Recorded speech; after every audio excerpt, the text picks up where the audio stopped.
¿Qué tal? Buenas tardes. ¿Cómo andan? Bienvenidos, bienvenidas a una nueva charla de el ciclo de Bitcoin de 0 a 100 de la ONG Bitcoin Argentina. Hoy tenemos a Hernán Mariño, que nos acompaña, ya compañero de charlas, clases, ya bueno, amigo de la casa, todo voluntario, no sé, de todo con la ONG. Aparte de ver ingeniero en software, criptógrafo, seguridad. No, no, criptógrafo no, Eh, criptógrafo no. Profe de no, criptografía. profe de criptografía, bueno. Bueno, lo suficiente como para dar esta charla de criptografía, creo que, bueno, más que cualificado para hablar de criptografía el profe. Además de también, bueno, conocer un poco de lo que es el software de Bitcoin Core, los nodos de Bitcoin.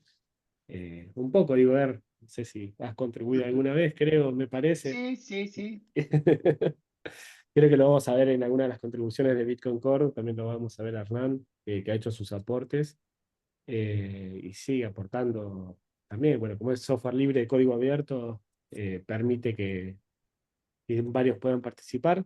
Y la intención de esta charla es, bueno, traer un poco de luz sobre algunos aspectos de la criptografía que a veces en las charlas introductorias quedan de lado en lo que es el taller de billetera, de por qué Bitcoin es seguro, de por qué esto de cripto, ¿no? Todas las criptomonedas, cripto, Bitcoin y demás, pero bueno, traer un poco de luz sobre el tema.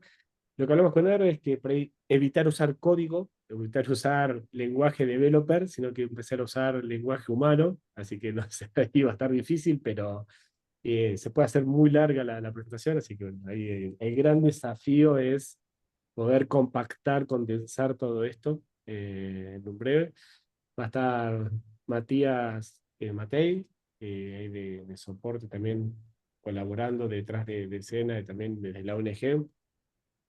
eh, También speaker de la ONG del área de billeteras. La ONG, para quienes no conocen y para quienes recién se suman a la primera charla, ya lleva 13 años casi, más de 12 años en el ecosistema, enseñando sobre tecnologías descentralizadas.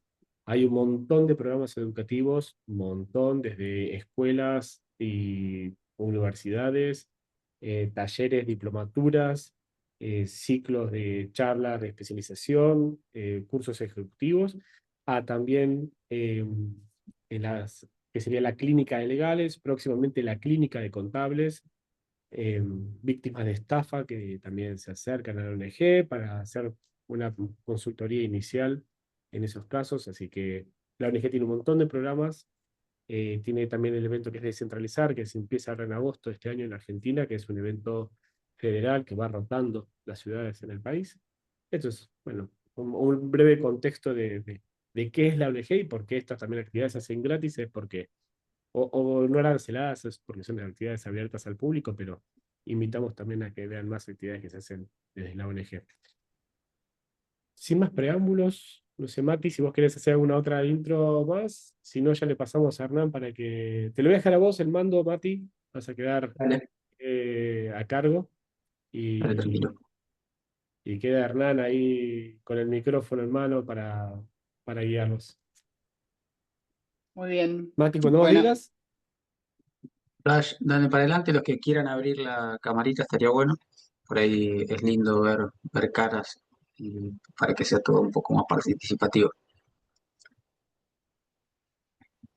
bien, si te parece, comenzamos.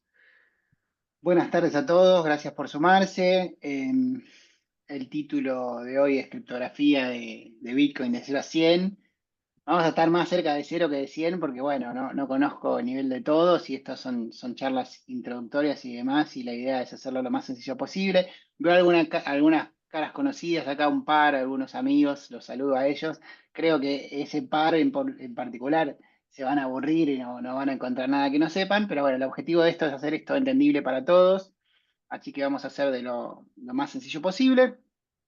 Tengo acá una presentación con un popurrí de 4 o 5 temas bueno, estuve charlando con Sebastián ahí y como para incluir, pero esto es apenas una guía. A mí lo que a mí me gusta es que me hagan preguntas, que se saquen sus dudas y demás y que podamos hablar de cualquier cosa. Obviamente a veces hay timidez A veces pasa que si, no sé, si hago la charla mía muy corta y dejo mucho lugar para preguntas, no hay lugar para preguntas. Entonces yo tengo acá una presentación como para llenar esos silencios, esa timidez y demás, pero si a mí me frenan y me interrumpen 100 veces por cada slide, yo soy feliz, me interesa más eso que otra cosa. Así que tomen esta presentación que yo tengo como nada, simplemente una excusa para sacar tema de conversación. Pero si algo que digo les dispara alguna idea, alguna duda, una pregunta, ustedes pregunten, sí, pueden hacerlo por el chat, pueden hacerlo a viva voz, no hay problema, yo valoro mucho eso. Y si dedicamos de esta hora que tenemos por delante, dedicamos más tiempo a preguntas que a la presentación, mejor, ¿sí? Así que, bueno, hagámoslo de esa manera y siéntanse con la libertad de preguntar. Si en todo caso preguntan algo que tengo previsto ver en un ratito, les digo, esperen. Y si preguntan otra cosa que está relacionada con esto, ¿no? Que con criptografía, el manejo de claves, seguridad, cómo cuidar el dinero y demás. Todo eso es bienvenido, ¿sí? Así que, si les parece, vamos a comenzar. Uno de los primeros temas que tenemos previsto. Acá tienen mi información de contacto por X o ex Twitter, lo que sea.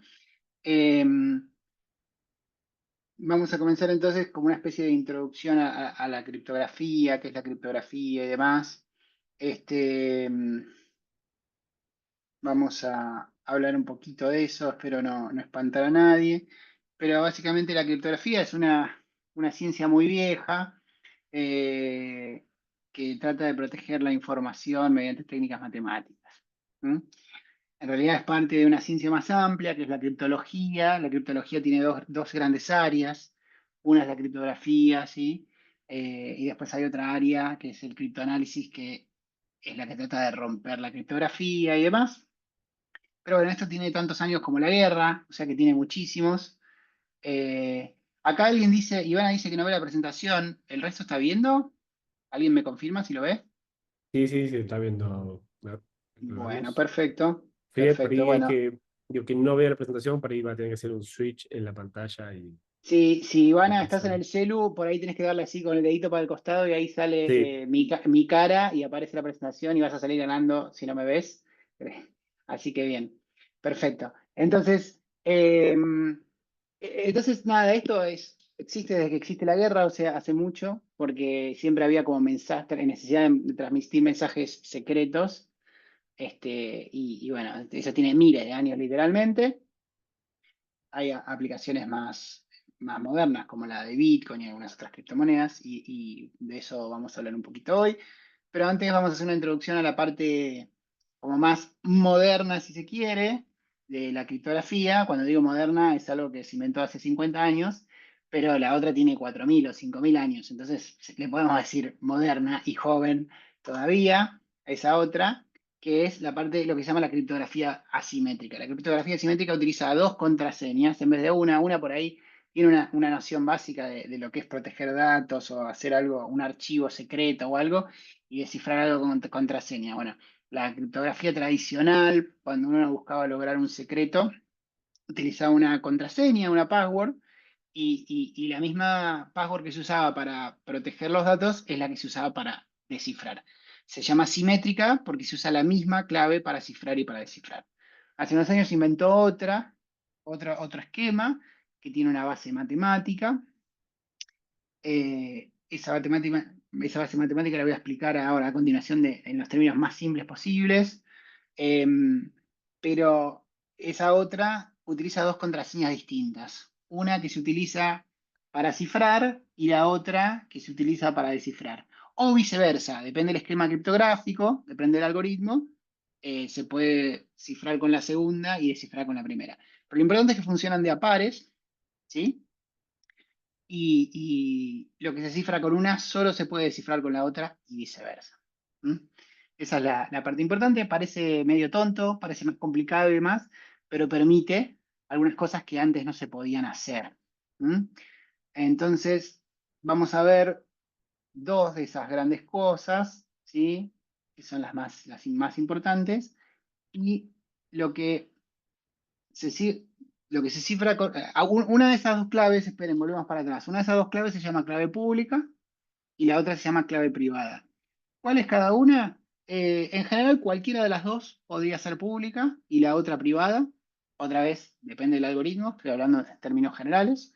Y lo que diferencia a una de otra, o a la que llamamos pública de la privada, es que la privada la cuidamos y tratamos de que nadie la sepa, nadie la conozca, nadie la vea, nadie me robe, nadie me la hackee, ¿sí? Y la llamamos privada porque la protegemos. Y la otra, la pública, no solo no la protegemos, sino que hacemos un esfuerzo por divulgarla y por difundirla. ¿Mm? Entonces, esa es la diferencia entre las dos, pero a veces son alternativas intercambiables. Por supuesto, una vez que hice pública una, esa siempre será la pública y la otra siempre la tengo que cuidar, ¿no? Así que, ¿qué puedo hacer con esto? Bueno, si yo tengo dos personas que se quieren comunicar, yo siempre tengo cuatro claves, ¿no? Cada uno tiene una pública y una privada, y bueno, y el otro también. Entonces, con esas cuatro claves puedo hacer cuatro operaciones. Nos vamos a concentrar en dos de esas cuatro operaciones, y todo depende de qué clave use y en qué orden, ¿sí? Entonces, si yo le quiero mandar un mensaje a Seba, yo puedo utilizar la clave pública de Seba, ¿sí? ¿Por qué? Porque es pública y la puedo conocer, se la puedo pedir, la puede divulgar públicamente, la puede publicar en cualquier lado, ¿sí? Entonces yo utilizo la clave pública de Sebastián y cifro mi mensaje secreto, que es un texto, puede ser un email, puede ser un archivo, ¿sí? Eh, y el algoritmo de cifrado lo que hace es transformar esos datos, esos bytes, texto, archivo o lo que sea, los transforma en otros bytes que no tienen sentido, que a simple vista son ininteligibles, que llamamos mensaje cifrado. Entonces yo puedo transmitir eso a Sebastián y como yo solo cifré con la clave pública de él, eso solo puede cifrarse con la clave privada. Entonces él, tiene su clave privada, porque solo él la tiene, porque es privada y porque la cuida, puede revertir ese proceso y obtener el mensaje original, sea un texto, un mail, una foto, lo que sea. Entonces, de esa manera logro secreto, logro que un mensaje secreto, que es lo que la criptografía tradicional logró toda la vida, ¿sí? Con una sola clave. Si cualquiera está espiando, supónganse que esto es por internet, y si hay un tercero que está tratando de espiar ese mensaje, ese tercero solo tiene la clave pública de Seba, y entonces, como yo lo cifré con la pública, solo se puede descifrar con la privada, y si descifrara con la misma pública, obtendría basura, no llega al mensaje original, ¿sí? Entonces, de esa manera logro secreto cifrando con la pública del destinatario y él descifra con la privada propia. ¿Sí? Ahí ya tenemos dos operaciones, cifrar y descifrar. Y lo otro que se puede hacer ahora, ahora desde hace 50 años, que por ahí no se podía hacer antes o era complicado, es, si yo mando un mensaje y lo cifro con mi clave privada, ¿sí? Solo puede descifrarse con mi clave pública. Pero al ser esta una clave pública, cualquiera, no solo Seba, si le estuviera mandando algo, sino cualquiera puede descifrar eso que yo cifré, y verificar que viene de mí. ¿Por qué? Porque si descifra bien, solo puede haber sido cifrado con mi clave privada. ¿Sí? Hay una Entonces, pregunta, Hernán. sí, sí, Me dio una duda más que pregunta. sí. Me parece, ahí dice Flavio. No puedo cambiar el nombre de la clave privada, no es la frase semilla. La frase semilla, el método para recuperar esa clave. Ahí me parece, Sí, al sí. final, Flavio, al final vamos a hablar de eso, pero en realidad la frase mnemotécnica, que es el correcto nombre de lo que vos decís, sirve para generar otra cosa, que después genera otra cosa, que después genera una clave privada y de ahí se genera el par clave privada y clave pública, ¿sí? Al final de la presentación de hoy lo vemos, bueno, no tanto al final, a 3/4 de la presentación de hoy lo vemos, pero está relacionado, pero no es lo mismo. ¿Okay? Sí, obviamente deberías protegerlo, porque a partir de eso se genera otra cosa, que genera otra cosa, que genera la clave privada. Entonces hay que cuidarlo también, ¿sí? Pero son cosas distintas. Eh, Así que bueno, lo importante, lo que nos interesa para Bitcoin es esto esto es lo que se llama firma digital. Yo cifro con mi privada, no logro que el mensaje sea secreto porque no quiero que sea secreto, simplemente tengo un texto o una foto, ¿no? Lo firmo digitalmente, cifrándolo con mi clave privada y lo libero al público, a internet, a un foro, a donde sea. Cualquiera con mi clave pública, porque es pública, puede descifrar eso y obtiene la foto. Cuando yo lo libero se entienden, no sé, unos garabatos inentendibles, unos bytes o un texto sin sentido, pero cuando se descifra con la clave pública se obtiene o la foto original o el texto o lo que sea que haya sido al origen. Entonces, eso no es secreto, pero sí convence a todos que viene de mí. Entonces, eso es lo que llamamos firma digital. Esta segunda parte es lo que se utiliza en Bitcoin cuando yo hago transacciones. Con Bitcoin y cualquier otra criptomoneda bueno, copia muchas cosas de Bitcoin, ¿no? Entonces, eh, eso sirve, esa firma digital, en el caso de Bitcoin, sirve para transferir fondos, ¿sí? Para mandárselos a otro. Entonces, acá explico un poco, ¿no? Cómo se utiliza en Bitcoin esto, lo de las claves públicas y las claves privadas, para la recepción y la transferencia de fondos. La clave privada propia, ¿sí?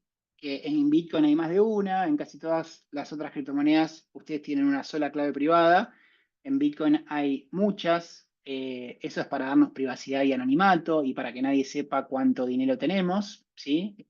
Pero esto es solo en Bitcoin, en las demás hay una clave privada, en casi todas, ¿no? Hay excepciones, ¿sí? Hay otras monedas que son como muy clonadas de Bitcoin y muy parecidas en funcionamiento, pero la inmensa mayoría de las criptomonedas que son como clones de Ethereum funcionan de otra manera y tienen una única clave privada. Pero no importa que yo tenga una o muchas, lo importante es que cada dueño de los fondos, cada persona, digamos, tiene una clave privada y una clave pública. Supongamos que es una, para hablar del caso más general. Entonces, ¿para qué se utiliza la clave privada? Se utiliza para firmar digitalmente las transferencias. Supónganse que yo tengo dinero y yo se lo quiero mandar a José. Bueno, yo armo una transacción, que es una especie de, imagínenlo como un cheque electrónico, donde digo que le mando el dinero a él y firmo digitalmente eso, transformando ese texto con mi clave privada.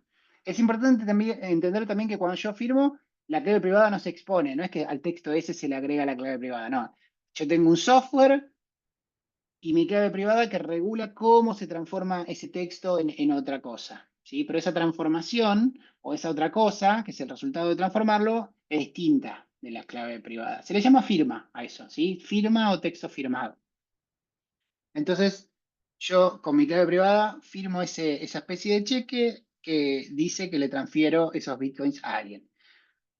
Como mi clave pública es pública, cualquier participante de la red de Bitcoin puede descifrar eso. Acuérdense que no buscábamos secreto con este proceso y obtiene ese cheque electrónico que sí se entiende, que dice mando tantos Bitcoin de acá a acá. ¿Mm? Entonces cualquiera verifica, como ese proceso de descifrado funciona bien, que eso viene de mí porque solo yo tengo esa clave privada. ¿Mm? Y de esa manera los fondos le llegarían a José. ¿Sí? ¿Para qué se utiliza la clave pública? Bueno, la clave pública se utiliza para decir a quién le transfiero. Yo cuando transfiero o cuando yo hago ese cheque, Bitcoin es anónimo o seudónimo, si se quiere, donde no se saben las identidades, las personas o empresas que son dueñas de los fondos. Pero entonces cuando yo transfiero ese cheque, en vez de hacerlo a nombre de José o de lo que es de quien sea, yo lo hago, ese cheque transfiero los fondos al dueño de esta clave pública. ¿Sí? Entonces yo cuando transfiero digo, bueno, transfiero al dueño de esta clave pública, y ahí está la clave pública, ¿no? De esa persona, le transfiero estos fondos y firmo digitalmente eso. Y como todos saben que esos fondos eran míos, porque yo antes los recibí, alguien antes me los mandó y dijo, le transfiero al dueño de esta otra clave pública que era la mía, ¿sí? Entonces, cuando yo paso los fondos de acá a acá, yo lo que digo es, bueno, a partir de ahora firmo digitalmente con la clave privada asociada a la transacción anterior, que lo recibí, entonces cualquiera verifica que esos fondos eran míos, porque mi clave privada se corresponde con esa pública, y pueden usar esa misma pública para descifrar esta transacción que yo hago y ver que está correctamente firmada, que firmé yo y no alguien que se hace pasar por mí que me quiere robar el dinero. Entonces, a partir de ahí, el nuevo dueño de esos fondos es el dueño de esa clave pública. Que también no sabemos quién es, no sabemos la persona, nada, pero sabemos que es el dueño de esa clave pública. Y así más o menos funciona Bitcoin. No sé si hay alguna duda hasta acá, algo que quieran preguntar.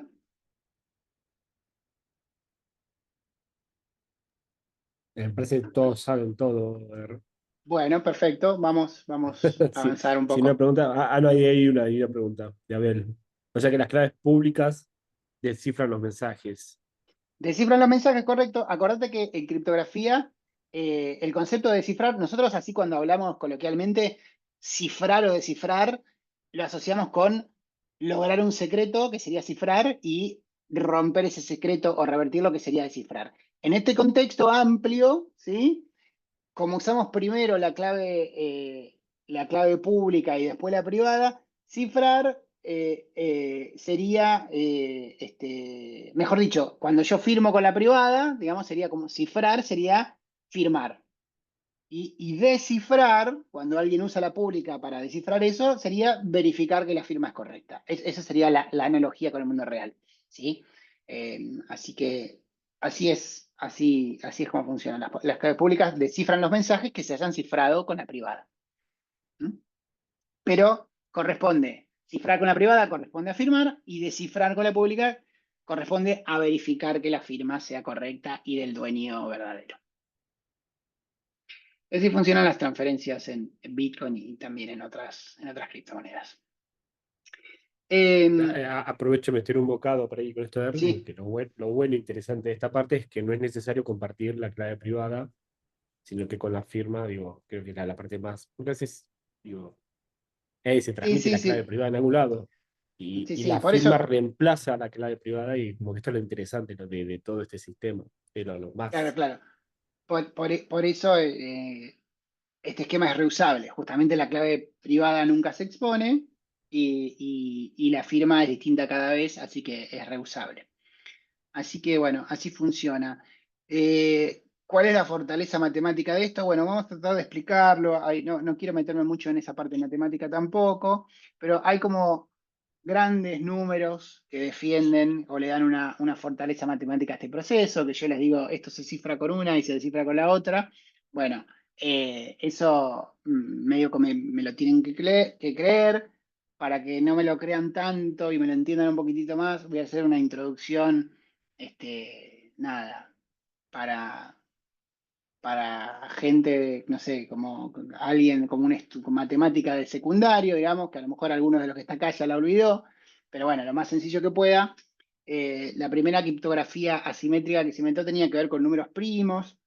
En Bitcoin no se utilizan números primos, se utiliza otra rama de la matemática, pero es parecida. La fortaleza.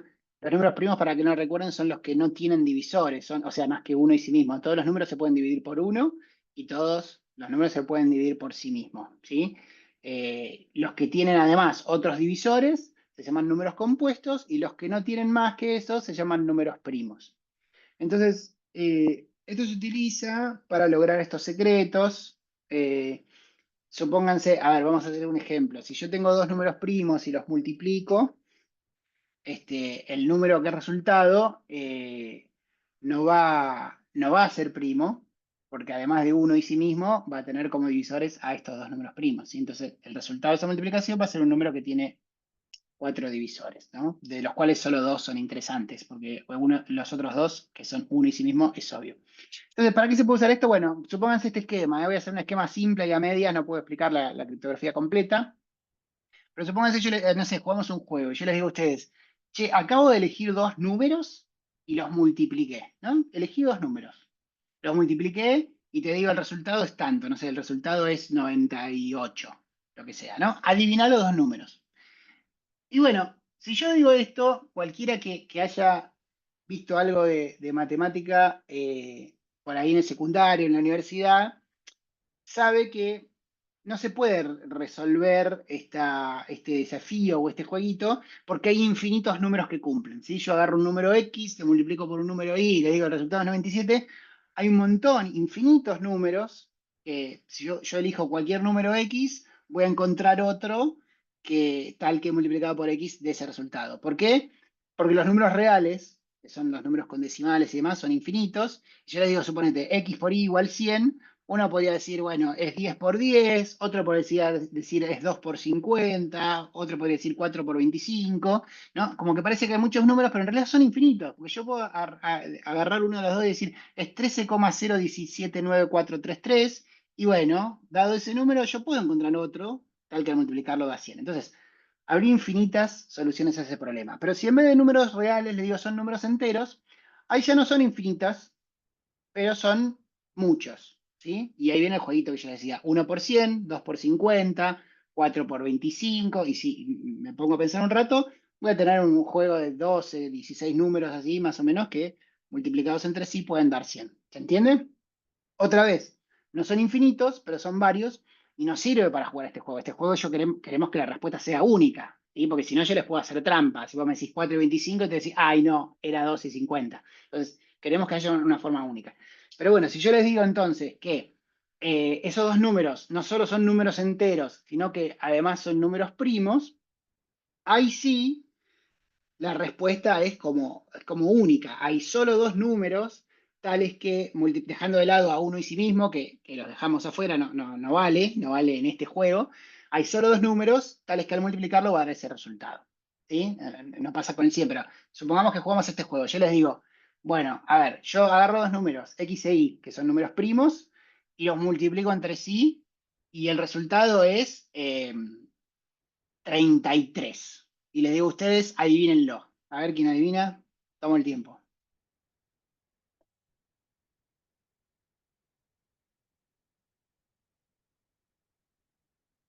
Vamos, nadie se anima. ¿Qué números puedo haber multiplicado yo para que el resultado sea 33? Bueno, la única posibilidad en los números 3 primos por es, 11. es 3 3 por por 11. 11, sí. Ahí está Fede muy bien que se animó. Es 3 por 11, ¿sí? O 11 por 3, que da lo mismo. El objetivo era encontrar a los dos. Y estamos hablando de solo de los positivos, porque si quiero, te puedo hacer menos 3 por menos 11, digamos. Son positivos, enteros, primos, que no son uno y sí mismo, ¿sí? Esas son las reglas del juego y ahí hay solo dos. ¿Estamos? Ahora bien, si yo les digo, elegí dos números y el resultado es 33, es medio como fácil, ¿sí? Acá tardaron un poquito medio por timidez, me parece, pero no hay muchos números. De última, mentalmente te pones a pensar, bueno, a ver, 2 por algo no puede ser, porque 33 es impar, entonces no es 2 por algo. Y si probás 3 y ya llegaste a 3 por 11, ¿sí? Si yo te digo, no sé, que el resultado es 85, por ahí tardás un ratito más, pero en pocos segundos, ¿sí? Llegás a la conclusión de que es 5 por 17, ¿sí? No es muy difícil llegar a esa conclusión. Entonces, pero bueno, no quiero demorarme mucho, entonces yo lo que quiero que entiendan es que si esos números primos, en vez de ser números chiquitos que podemos calcular mentalmente, son infinitamente grandes y tienen millones de cifras, y yo te digo, agarré un número primo de 1 millón de cifras, lo multipliqué por otro número primo de 1 millón de cifras, y el resultado es un número gigantesco, y te digo, adivina, los otros dos, esos dos no los vas a poder adivinar tan fácilmente. ¿Mm? La única forma de que vos los adivines es parecido al proceso mental. Digo, a ver, pruebo dividir por 2, pruebo por 3, pruebo por 5, pruebo por 100, por los números primos que más o menos uno conozca. Yo voy probando por eso y si encuentro, este, si un número lo divide, el otro es el resultado de la división. O sea, si encuentro uno, encontré los dos. ¿Estamos? Ahora, si la única forma matemática de hacer esto, matemáticamente, la única forma de hacer esto, que se llama factorear números primos, factorear números, que en este caso no son primos, factorear números, la única forma de hacer esto es por fuerza bruta, probando uno por uno. Pruebo uno, pruebo otro, pruebo otro, pruebo otro. Ahora bien, si el número es 33, enseguida lo encuentro, ¿no? Al tercer intento, al segundo intento, ya encontré que era el 3 y el 11, pero si los números originales tienen millones de dígitos y el resultado tiene muchísimos más, esa fuerza bruta, aunque la haga con una supercomputadora, esa prueba de pruebo con uno, pruebo con otro, pruebo con otro, ¿sí? Aunque la haga con una supercomputadora, aunque lo haga con una red gigantesca de supercomputadoras y demás, tardaría millones de años en probar todos los números posibles. ¿Sí? ¿Sí? Acá preguntan si Satoshi inventó esto. No, no. Satoshi no lo inventó. No inventó ningún algoritmo criptográfico. Satoshi reunió 4 o 5 tecnologías que ya existían. ¿Sí? Esto fue inventado en la década del 70 por 3 personas universitarios, un profesor y 2 alumnos. Fue más invento de los alumnos y el profe se subió a caballo, me parece, pero que se llaman Rivest, Shamir y Adelman. ¿Sí? Los apellidos son las iniciales de la sigla RSA, que es el nombre de un algoritmo, de una empresa y un montón de cosas más. Eso fue inventado por ellos en la década del 70. Satoshi es 2008 y usó otras cosas. Y además, insisto, no se usan números primos en Bitcoin, se usa otra cosa, pero la cosa es parecida. Entonces les digo, la única forma de adivinar ese juego, ese secreto, es por fuerza bruta agarrar el número grande, ¿sí? Y por fuerza bruta tratar de dividir por todos los números posibles. Entonces yo tengo una supercomputadora o cientos de miles de supercomputadoras conectadas en red y todo, tardaría miles de millones de años, son números tan grandes que tardaría miles de millones de años en encontrar eso. Entonces, esta es la fortaleza que tiene la criptografía. Y bueno, una variación de esto se utiliza para firmar, para la clave pública, para la clave privada. La clave privada es un número primo y otra cosa más, y la clave pública es otro número primo y otra cosa más, y a partir de ahí, esto es la fortaleza. Para el que tiene los dos números, si yo tengo dos números, por más que tengan millones de cifras, multiplicarlos es muy fácil para una computadora. Este número por este otro, pum, multiplico y el resultado sale en un intento. Puede ser una multiplicación grande, pero es una sola operación, es una sola multiplicación y tiene un resultado. Lo otro, si yo no sé estos dos, son millones de intentos que se tardan millones de años. ¿Ok? Así que eso es lo que da fortaleza a esto. Y si yo cuido bien algunos secretos, con una variante un poco más complicada de esto que les digo, puedo lograr esto de la criptografía asimétrica. ¿Sí? Entonces, no les doy todos los detalles porque la matemática es un poco más compleja, pero viene por ahí. Viene por el lado de que el que sabe esos dos números puede cifrar y descifrar, y el que no lo sabe, que sería un tercero, un hacker, alguien que trata de hacer maldades, no puede hacer nada, porque no es plausible un ataque de fuerza bruta. ¿Sí? ¿Alguna duda hasta acá con esto?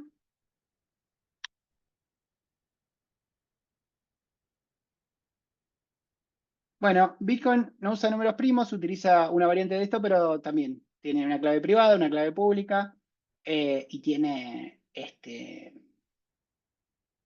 se utilizan las firmas digitales para esto, pero la protección es parecida. O sea, solo por fuerza bruta se podría atacar esto, y nada, y esa fuerza bruta llevaría miles de millones de años. ¿Ok?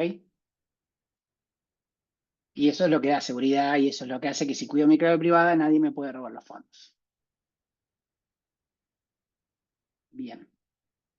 Bueno, la clave privada de Bitcoin es un número muy grande. Acá, nada, lo dejo para que lo lean. ¿Sí? Es importante que la clave esté bien generada, protegida, que esté generada de manera aleatoria y demás. Eh, y eso es lo que da seguridad a todo. ¿Sí?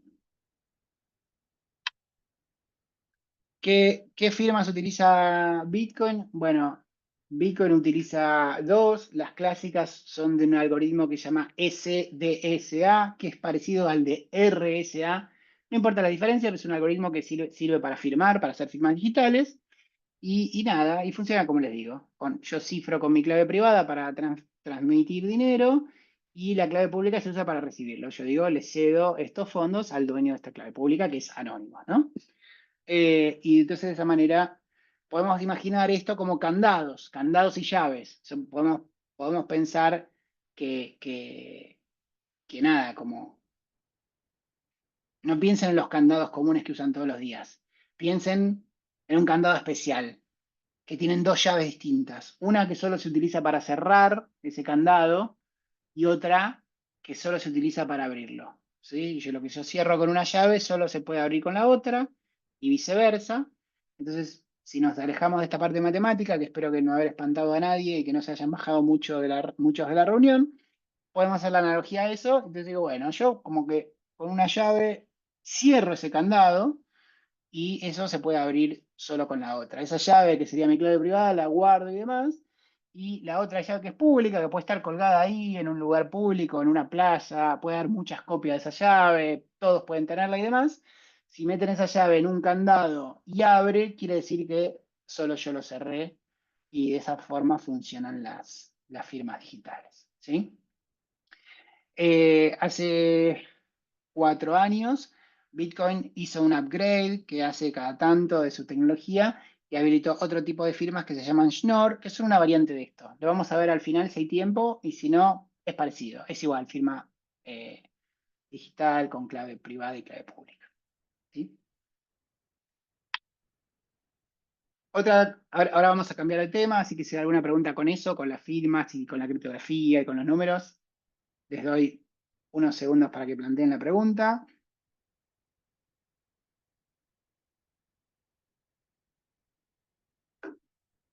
Ahora vamos a hablar de otra cosa que tiene que ver con la minería, ¿sí? Bitcoin tiene una cosa que se llama Proof of Work o prueba de trabajo, eh, que utiliza otro concepto criptográfico que es el de la función de hash o el valor de hash. La función de hash no tiene nada que ver con esto que acabamos de ver, es algo que está relacionado con la criptografía, pero que sirve para otra cosa.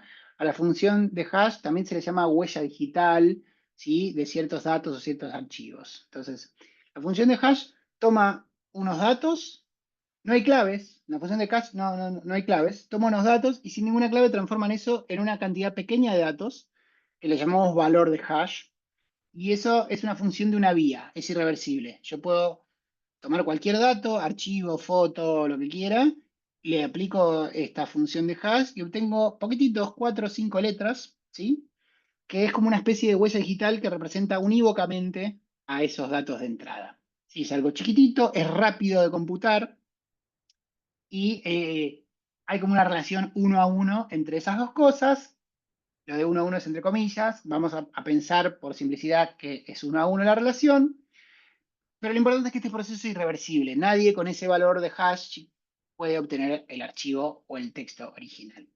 ¿Para qué se usa esto? No se usa para lograr secreto, que acá no hay claves ni nada, simplemente se usa para, puede ser como una especie de huella digital, como algo chiquito que identifica de manera única a otra cosa, y también sirve para que asegurarnos que un dato no haya sido alterado, ¿sí? Yo tengo un archivo muy grande en mi compu que puede romperse por fallas en la red, en el disco, lo que sea y demás. Entonces, yo puedo guardar en otro lado estos datos chiquititos y si más adelante quiero ver si el archivo está roto o si lo transmito por una red, quiero saber si llegó bien, bueno, el que recibe puede calcular de vuelta el hash y comparar con el hash original. Si son iguales, como ese mapeo es único, quiere decir que el archivo está intacto, ¿sí? Sirve para integridad de datos. Bueno, eso es la función de hash.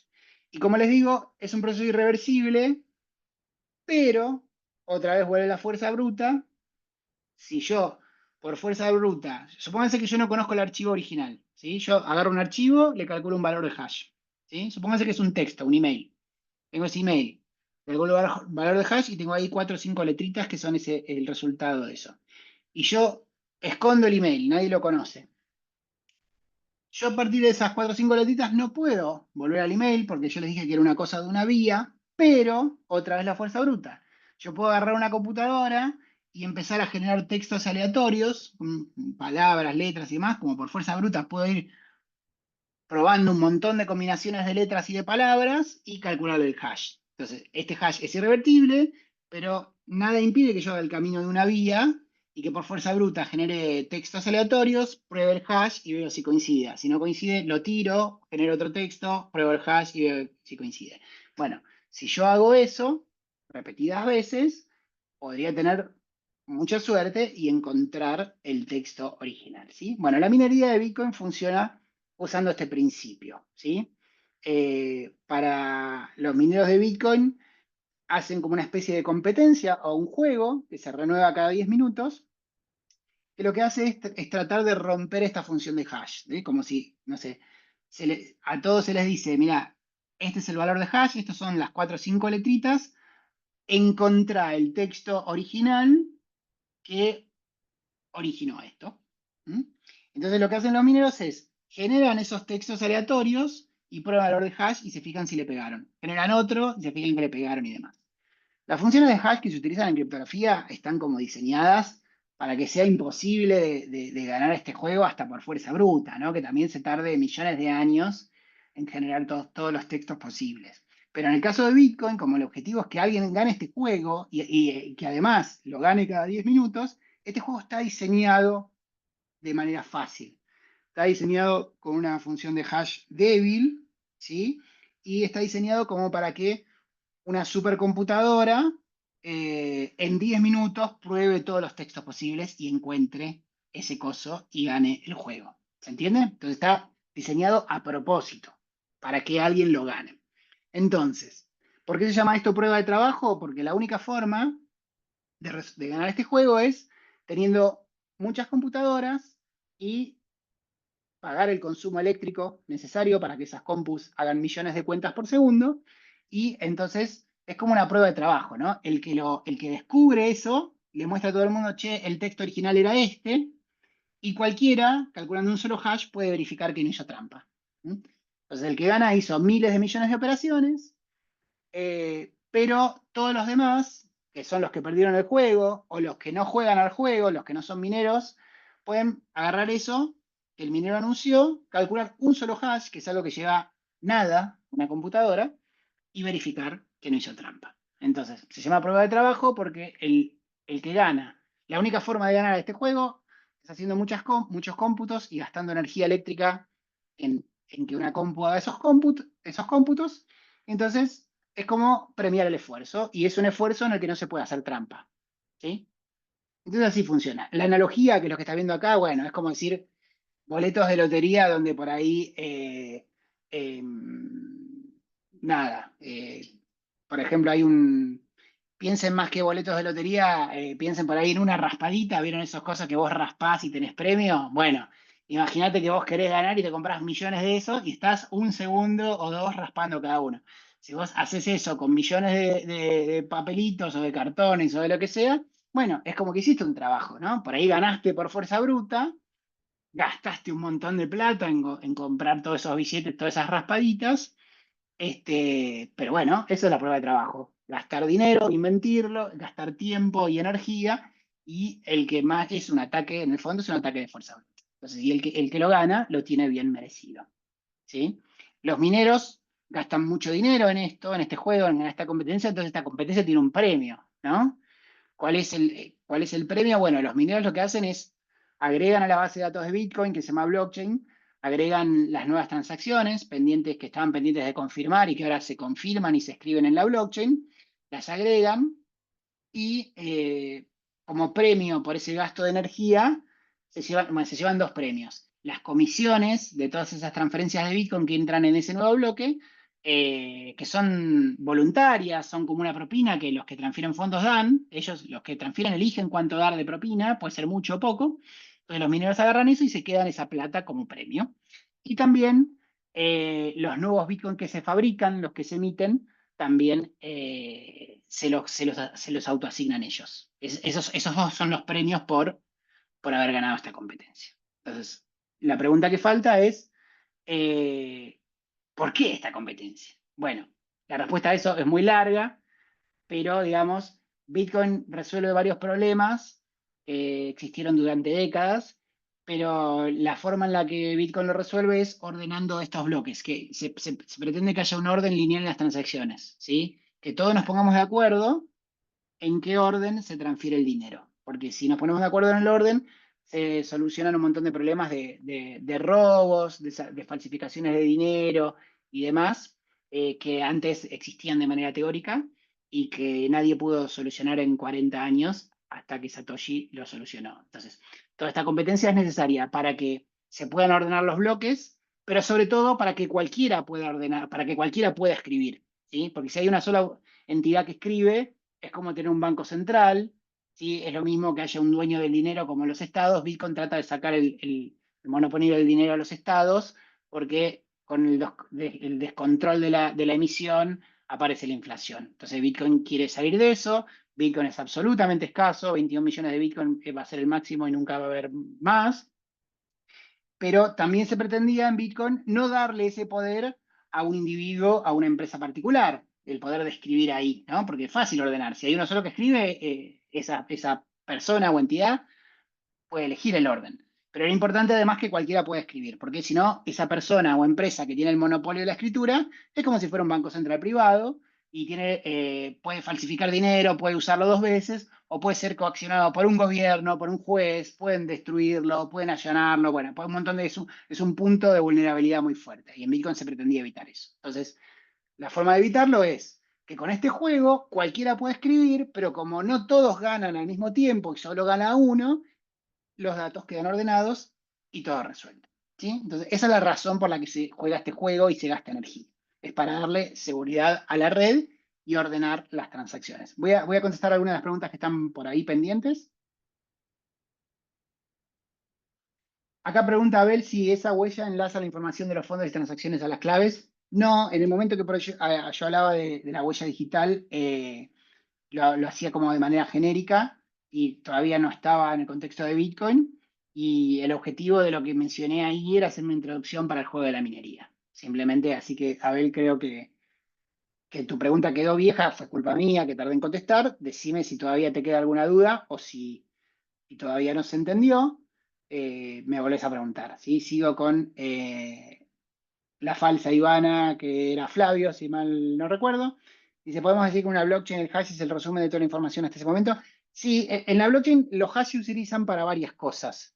Se utiliza para hacer una huella digital del bloque entero, para que nadie cambie, ¿no? Porque además es una base de datos que nadie debería poder cambiar, ni borrar, ni reescribir. ¿Sí? Entonces, hay un valor de hash para el bloque entero, para que nadie cambie ni un solo bit de información. Pero en el contexto del juego de la minería, es esto que yo les decía. ¿Sí? Es tratar de, por fuerza bruta, encontrar un texto que genera otro. Acá pregunta Carlos, cuando se haya minado todo el BTC, los mineros solo recibirán las propinas. Correcto, ¿sí? Hay un mito muy falso.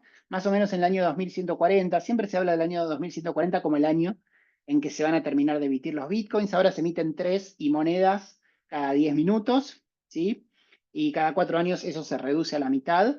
Entonces, bueno, va a llegar un momento que la monedita más chica de Bitcoin, el centavito más chico de Bitcoin, que se llama Satoshi, va a ser esa recompensa de los mineros y 4 años después, cuando se llegue a la mitad de la fracción más chica se va a redondear a cero y ahí van a tener de dejar ese premio de la nueva emisión, los mineros.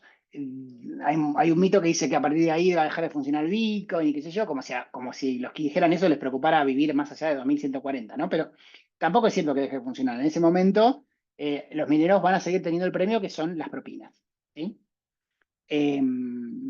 Así que Ahí yo es correcto. corto, hay un lado un poco más económico que respondí, Hernán, en donde hay una relación algorítmica inversa que se viene dando, digamos, inversamente proporcional, que a medida que esa recompensa baja, vamos a suponer que va a haber un valor de Bitcoin tal que la recompensa monetariamente es suficiente para mantener la estructura y la eficiencia minera también va a ir mejorando en el rendimiento, en eficiencia energética, en reordenamiento, todo eso está pensado para que se autoordene automáticamente. Sí, sí, es correcto lo que dice Matías. Eso se logra a través de ajustando la dificultad de la competencia, ¿no? O sea, el premio, lo que tiene, el premio que se llevan los mineros está denominado en Bitcoin. Hoy son 3 Bitcoins y moneditas por cada vez que ganan el juego, más las propinas. Las propinas son variables, hay momentos que hay más o hay veces hay menos, pero digamos, hay una cantidad de Bitcoin en cada 10 minutos que es como tu premio. Ahora, el precio de Bitcoin no lo controla nadie. No se sabe, Bitcoin puede valer mucho, puede valer poco y demás. Entonces hay momentos que el minero puede ganar mucha plata y hay momentos en que puede ganar menos. Y si gana menos y el costo eléctrico de sus computadoras es muy alto, hasta podría perder plata. Sin entrar en complejidades, porque hoy no es una clase de minería, ese ajuste que menciona Matías tiene que ver con eso, con que si el precio de Bitcoin cayera mucho, muchos mineros dejarían de minar porque no es económicamente rentable para ellos, y ahí cuando muchos dejan de minar la competencia se hace más fácil y más barata. Entonces los que quedan ¿sí? Van a gastar menos electricidad en ganar el juego. Y entonces ahí siempre hay un equilibrio. ¿Sí? Eso también, esto rompe otro mito que dicen, no, que Bitcoin podría en algún momento tener una espiral de la muerte, ¿no? Donde baja de precio, dejan de minar y sea como una espiral donde el precio se va a cero. No, eso es absurdo porque hay un ajuste, una cosa que se llama ajuste de dificultad que hace que sea más barato. Y entonces siempre la ecuación costo-beneficio siempre te va a rendir, siempre le va a rendir a los mineros porque los costos se bajan según sea necesario. ¿Mm? Y lo que dice Alexis, que Satoshi solucionó el doble gasto, sí, era básicamente lo que yo hablaba de falsificar dinero, el nombre técnico es doble gasto, que es que alguien pueda gastar la misma plata dos veces. Si yo ordeno las transacciones, el primero que la gasta o el primer gasto, la primera transferencia es la que vale y la que está después no. Entonces, eso solucionó un problema muy grande de muchos años y se solucionó ordenando las transacciones. Y todo este juego de la minería es para que muchos puedan escribir y que no haya un solo dueño de la moneda o del dinero, pero que además, que esos muchos puedan escribir, no hagan trampa y no haya como, no sé, una competencia desordenada donde no se sepa el orden de las cosas, ¿sí? Así que para eso es el juego de la minería. Si hay menos mineros, baja la seguridad dice Cotera. Sí, es correcto. Sí, si te preocupa eso, no deberías usar ninguna criptomoneda que no sea Bitcoin hoy, porque la seguridad de la inmensa mayoría, hay unas 10 o 20 excepciones de 10 o 20 monedas decentes, que son excepciones a esto que digo, pero la inmensa mayoría de todas las demás tienen una seguridad muy baja. ¿Sí? Estoy hablando de que, nada, no me quiero meter en un tema largo y polémico, pero por poco dinero alguien podría hacer algún ataque a algunas blockchains de algunas monedas que no son tan seguras hoy en día. ¿Sí? Bitcoin está a años luz de la segunda más segura, y esa segunda más segura, junto con 3 o 4 o 10 o 20 más, están a años luz de todas las demás, que son como muy débiles. ¿Sí? Entonces, podría pasar eso. Yo soy muy optimista con eso porque desde que Bitcoin se creó hasta ahora, siempre la seguridad a largo plazo, y salvo caídas estacionarias o estacionales, siempre fue cada vez más difícil este juego y cada vez más seguro. La red de Bitcoin, hasta ahora la historia demuestra eso y no hay motivos para preocuparse. ¿Sí? Es más, hoy en día la seguridad de Bitcoin es tan pero tan grande, abismalmente más grande que todas las demás, que lo que ocurre es que si alguien quisiera hacer alguna trampa o alguna maldad para romper esta seguridad de Bitcoin, solo los mineros podrían hacerlo, ¿sí? Y nadie rompe su juguete favorito. O sea, los mineros tienen invertidos millones de dólares en estos equipos de minería y nadie va a destruir Bitcoin porque tienen mucho dinero invertido.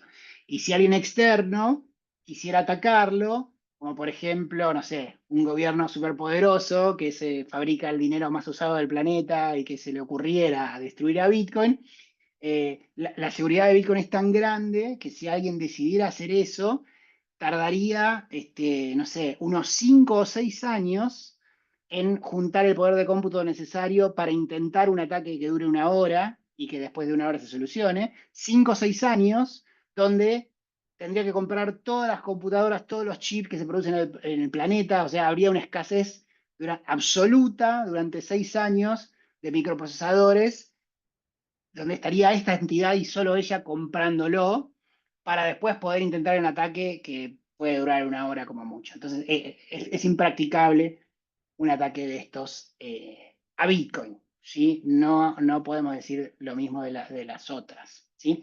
Pero bueno, quiero terminar con el tema de minería. A ver, no, lo de las máquinas cuánticas, si quieren otro día, Seba, hacemos otra reunión de quantum, de mitos cuánticos y demás, pero la verdad que no. Lo de las computadoras cuánticas, lo único que digo, como esto es una cosa de criptografía, me tomo un minuto para hablar de eso. Las computadoras cuánticas, la mitad de los papers científicos dicen que nunca van a existir, que vivimos en un universo donde las leyes de la física no permiten que nunca se cree una computadora cuántica de un poder relativamente útil. ¿Sí? La mitad de los científicos más grosos del mundo dicen esto, nunca van a existir. La otra mitad, y todos los que trabajan en eso, dicen, hay ciencia fuerte, no me animo a discutir esto, porque a lo mejor tienen razón, pero voy a ver si le encuentro la vuelta. Yo soy ingeniero, no soy científico, voy a ver si construyo algo que no viole la ley de la física, ¿sí? Pero dice, a lo mejor construyo otra cosa, a lo mejor soy creativo y a lo mejor sin romper las leyes de la física logro algo parecido a una computadora cuántica práctica. ¿Qué es lo que ven en los medios? Y en qué sé yo, todo humo, todo exageraciones de computadoras cuánticas imprácticas. La calculadora que yo tenía en la primaria era más potente que esas computadoras cuánticas que ven cada 6 meses en algún lado. Eh, por supuesto, al ser humo y demás está como disfrazado, ¿no? Te dice esto, resolvió un algoritmo que llevaría 7 millones de años una computadora clásica. Sí, pero es un problema que no le sirve a nadie. Es un problema armado, es un problema que armó Google hace unos años, lo armó para que sea fácil de resolver por una computadora cuántica e imposible de resolver por una computadora clásica, pero es un problema que no le soluciona, que no le soluciona ningún problema a la humanidad, ¿sí? Entonces, ¿cuál es mi opinión? Yo no me animo a tomar partido, no me animo a decir, che, es realmente imposible que esto se construya o no. Lo que creo es que, de ser posible algún día, creo que faltan unos muchos años. Es difícil animarse, pero ponele 20, ¿sí? ¿Qué podría pasar? ¿Qué podría pasar mucho antes de 20? En un escenario súper optimista, una red de 1.200 computadoras cuánticas, que hoy no existen, hoy hay 4 o 5, ¿no? De laboratorio, y que funcionan a 200 grados bajo cero, ¿no? No es que las tenés en tu casa. Una red de 1.200 computadoras cuánticas de un poder de cómputo que hoy no existe, podría romper la criptografía que se utiliza en algunas criptomonedas y en otros lugares del mundo, ¿sí? Yo creo que eso o puede ser imposible o que faltan por lo menos, en un escenario muy optimista, 7 o 8 años para que eso ocurra, ¿sí?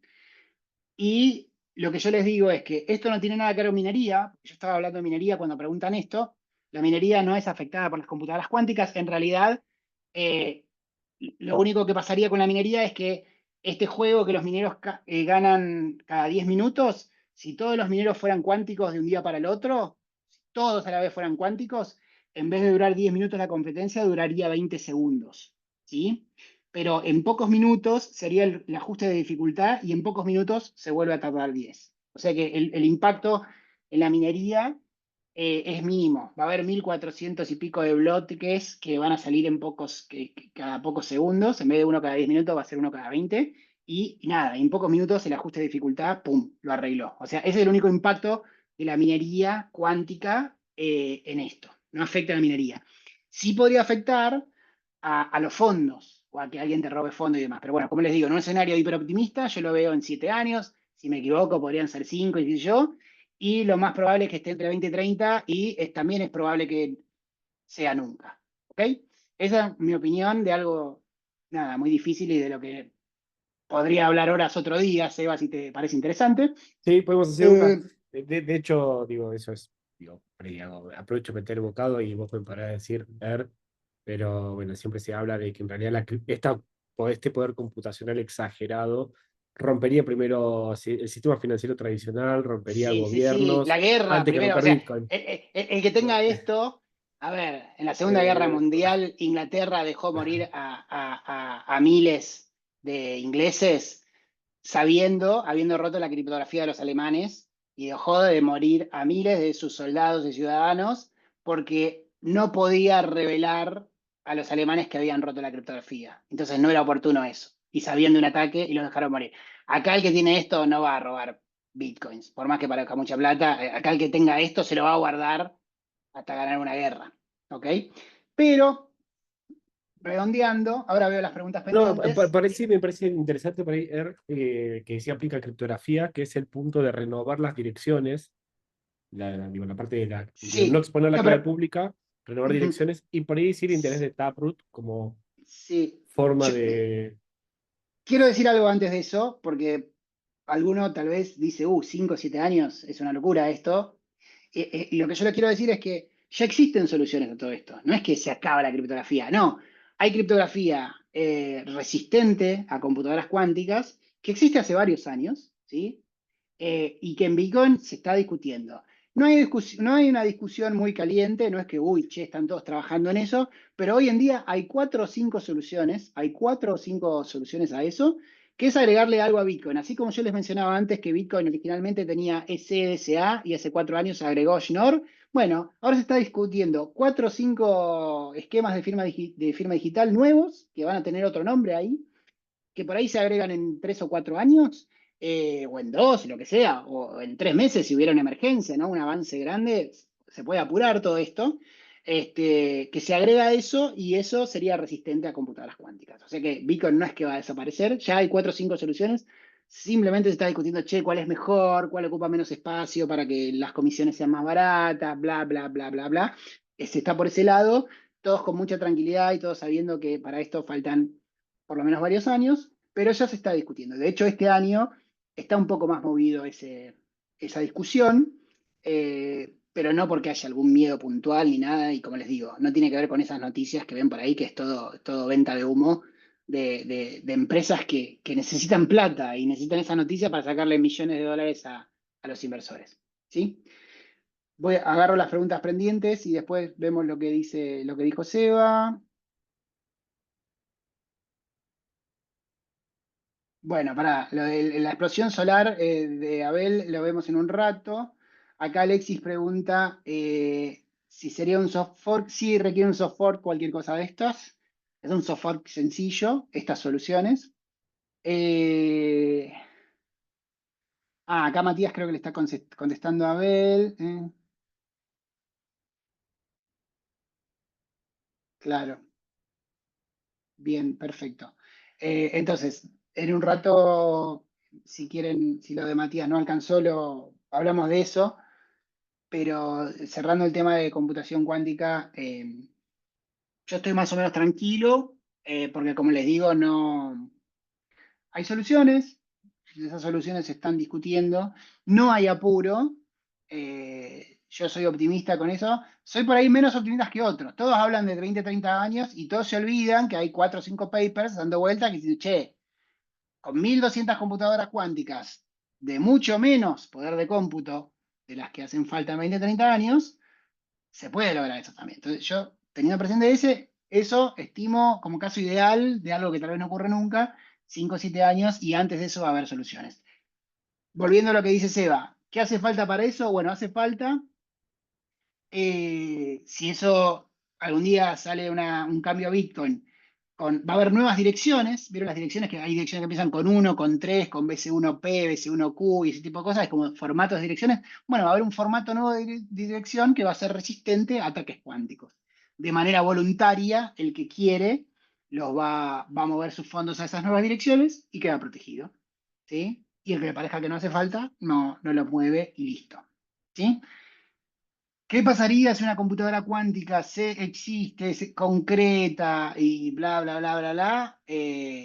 Como les digo, a mí la van a usar con fines bélicos primero, después el sistema financiero internacional, hay más plata que en Bitcoin, y también pueden atacar por ese lado, porque la criptografía se utiliza en todos lados, pero así todo, lo que se va a hacer es las direcciones que son vulnerables son unas direcciones muy viejas de Bitcoin, que ni siquiera son las que utilizan ustedes hoy en día. Esas serían las que estarían expuestas, ¿sí? Porque del resto de las direcciones, de las que más populares en los últimos años, no se expone la clave pública, ¿sí? Cuando yo antes les dije que cuando transfería fondos ponía la clave pública del destinatario, en realidad era una simplificación, donde ni siquiera está la clave pública del destinatario y tampoco sería atacable por una computadora cuántica. Hay unas direcciones más nuevas de Bitcoin, las más nuevas de todas, que también serían vulnerables a esto, pero como les digo, no necesitan un soft fork ni algoritmos resistentes a la computación cuántica ni nada, con quedarse con cualquiera de las direcciones que empiezan con 1, con 3 o con BC1Q, no P, están seguros. ¿Ok? Así que eso es todo lo que puedo decir, porque si no, podemos estar horas hablando de esto.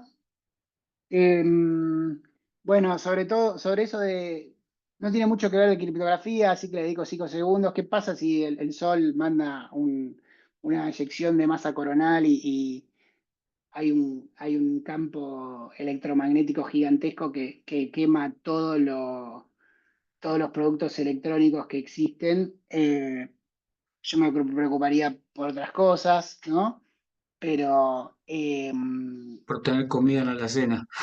sí, sí, ni hablar los enfermos que necesitan, no sé, máquinas de hospitales, respiradores, insulina fría, lo que sea. Agua, agua. ¿Cuánto de ustedes saben cazar, hacer fuego? O sea, preocúpense por esas cosas, no por Vas a beber Bitcoin. Agua, más el agua que el Bitcoin. Sí, pero lo que les agua. digo es Piensen que, en la bomba de agua, que se apaga la bomba de agua y no llega el agua a las casas, porque muchas de sí, las sí, redes sí. y sin agua no aguantamos mucho. Sí, lo que yo les digo es que los nodos de Bitcoin que tienen copia de la blockchain están como tan distribuidos geográficamente, existen en todos los lugares del mundo.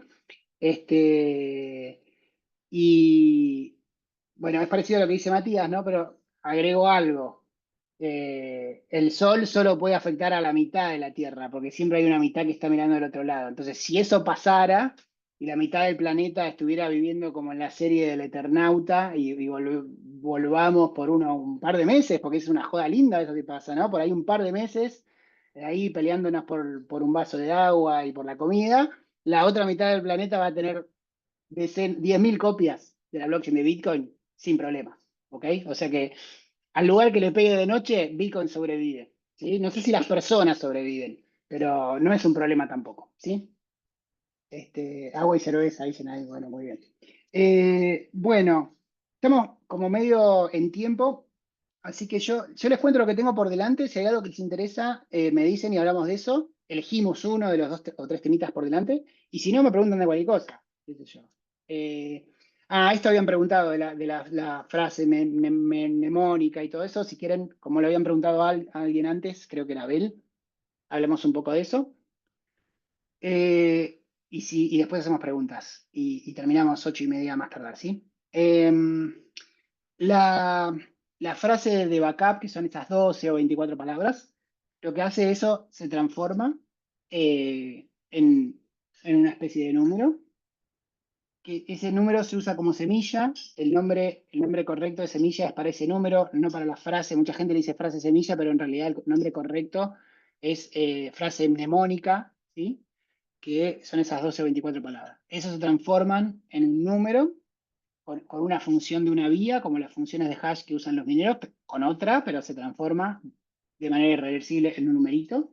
Y ese numerito se utiliza en otro software que de ahí transforma eso también con funciones de una vía irreversibles en una o más claves privadas, ¿sí? Que son las que dan seguridad a Bitcoin, como hablamos al principio.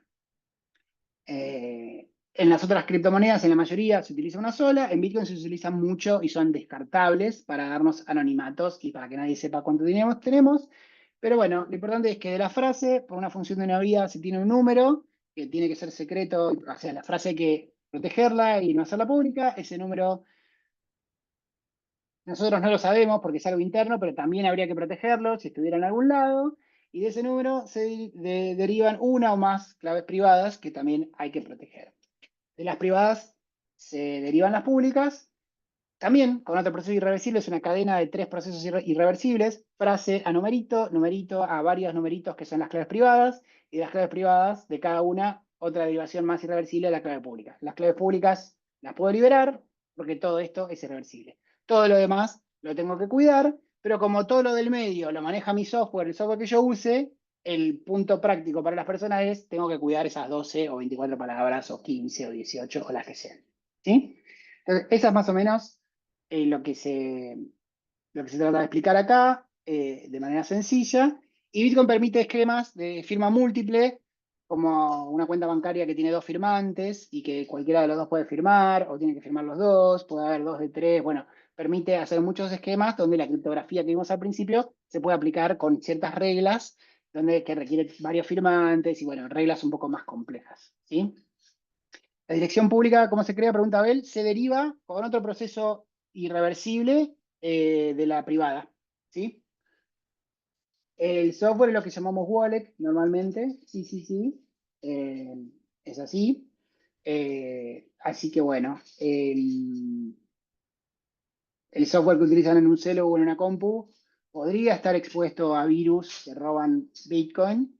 Entonces, tienen que tener cuidado. En general, son un poquito más seguros los celulares que las computadoras, porque tienen sistemas operativos más nuevos que ya fueron diseñados con otra concepción de seguridad. Eh, pero realmente, si uno tiene una cantidad de dinero considerable, hay unos dispositivos especiales que se llaman billeteras de hardware o hardware wallets, que son como caja fuerte de Bitcoin y sería lo recomendable para cualquiera que sus ahorros sean más de 5 o 7 sueldos en Bitcoin, debería comprar unos dispositivos de estos porque esos dispositivos no están expuestos a Internet ni son susceptibles a virus y ese tipo de cosas. Entonces, mi consejo es cada uno decide su número, cada uno decide cuánto es mucho dinero para uno y demás, pero yo creo que cualquiera que tenga más de 5, 6, 7 sueldos ahorrados no debería perderlos y bueno, y merece comprar y usar una hardware wallet. Las hardware wallets más baratas salen unos $70, se consiguen alrededor de 100. En Argentina, por ahí un poquitito más por importación e impuesto, pero está por ahí, por alrededor de 100 se consiguen ya en Argentina, ¿sí? Después hay mejores y más caras, ¿sí?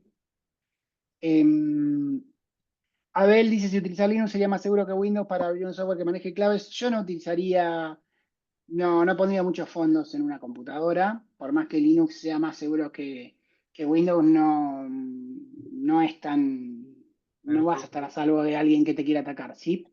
Así que los sé usar un poquitito mejores, pero también hay que ver qué conducta tenés, qué por querés instalar. Bueno, hay un montón de cosas. Como digo, yo para mí, más de 5 sueldos merece una hardware dog wallet. Ya les digo, $100 es bastante dinero, por ahí a muchos no nos sobra a fin de mes, pero bueno, si tenés ahí, no sé, $1.000 o $500, lo que sea, vale la pena gastar 100 en protegerlo, porque acuérdense también Bitcoin repite la historia, lo que hoy vale $500, en 10 años puede valer un montón más. Entonces, no es que están cuidando $500, ¿no? Por ahí uno dice, no, ¿cómo gastar $100 en proteger 500, que es el 20%? Bueno, hay Sí, que pensar sí, el precio futuro, los ¿no? juegos están dando los juegos de ¿Cómo? Bueno, eh, creo que estamos porque estamos medio en tiempo. No sé si hay alguna pregunta más, eh, pero creo que hemos tratado 3 o 4 temas importantes.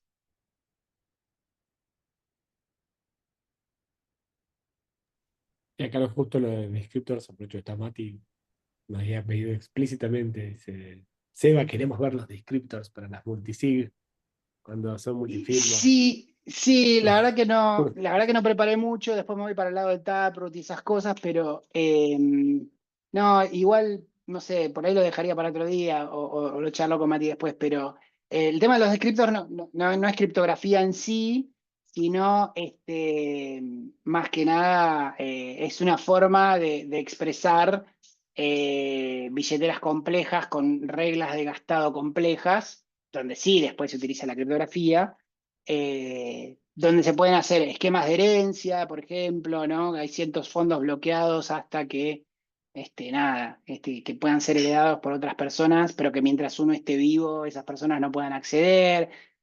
También esquemas multifirma, como los que describía y demás. Entonces, bueno, se pueden hacer cosas complejas con los descriptores, pero bueno, Sí, no pero tenemos igual tiempo. por el tiempo, por ahí lo dejamos para la parte de wallets y demás, ahí vemos por ahí esa Sí, parte. ujú, Así te dejo sí, sí, seguir con sí. Taproot. Sí, no, pero yo ya estoy Y también para terminar de mi lado, así que si hay una pregunta más tengo tiempo y si no vamos redondeando. De Taproot puedo decir mientras piensan o mientras aparecen las preguntas, que es como un esquema nuevo, un último upgrade de Bitcoin, donde incluye varias cosas. eh, eh, Menor tamaño de las transacciones y menor comisiones, y permite algunas cosas, algunos scripts más complejos también con gastos más complejos, y también tiene un esquema de firma multifirma que se llama MUSI, que lo que hace es ocupar menos espacio y quien lo mira desde afuera no sabe si es un esquema multifirma o una firma simple. ¿Sí? Con las direcciones anteriores a Taproot, uno sabía que esto era multifirma 2 de 3 o 3 de 5 y que otra dirección era una simple firma. Con esto no se puede saber, como que da más privacidad todavía. ¿Sí? A quien mira esto desde afuera no sabe si hay varios firmantes o no, y ese tipo de cosas. Esa es la forma más rápida en la que puedo resumir a Taproot. ¿Sí? Bueno, muchísimas gracias. Yo no sé si hay más preguntas. Te hago una pregunta, Eh, Hernán, puede ser, Sí, sí, pero dale. es algo como más histórico. A Viste que ver, cuando la primer transferencia, creo que Satoshi se la hace a Hal Finney, sí. quería entender un poco, o sea, a dónde se la hace si, o sea, no creo que Hal Finney tuviese en ese momento una billetera. ¿Cómo hacían para transferir en la Sí, etapa sí, inicial? por supuesto que tenía la billetera. Sí, sí, claro. Lo que hace Satoshi es saca en 2008 un paper y en enero de 2009 saca el software que hoy llamamos Bitcoin Core, que es el que hablamos de nodos y demás. Y ese software es el que hace andar Bitcoin e incluye una billetera, entre muchas otras cosas Ah, más que cualquier sí, sí. billetera que tenemos en el celu no tiene. Bitcoin Core tiene un montón de cosas, entre ellas una billetera. Y bueno, nada, en ese momento Halfini podía recibir dinero, se transfería de otra manera, ni siquiera son las direcciones estas que empiezan con uno, que son las más viejas que hay. Bueno, había una cosa más vieja todavía que eso, que era la que se usaba en ese momento, pero el software ese, el nodo o Bitcoin Core de aquella época que había hecho Satoshi, generaba las claves privadas, sin semilla, sin las palabras, se las generaba de otra manera, pero generaba, acuérdense que las claves privadas son números, un número entero. 117 es una clave privada, o 2, o 80, o lo que sea de millones de cifras, como vimos al principio, ¿no? Para que sea seguro, porque el número 17 lo adivina cualquiera si va probando. Es un número entero de millones de cifras.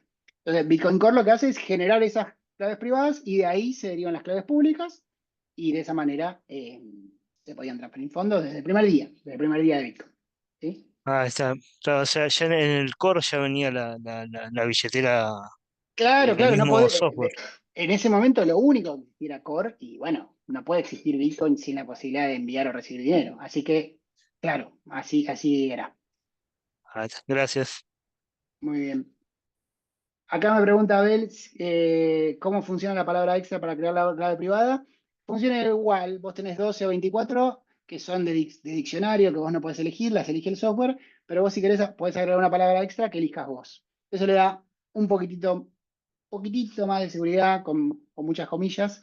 Eh, y bueno, nada, sirve para eso. Sirve para, en vez de acordarte 12 palabras, te acordás 13, donde una la elegiste vos, y si la perdés, perdiste la plata. ¿Sí? Así que cuidado con eso.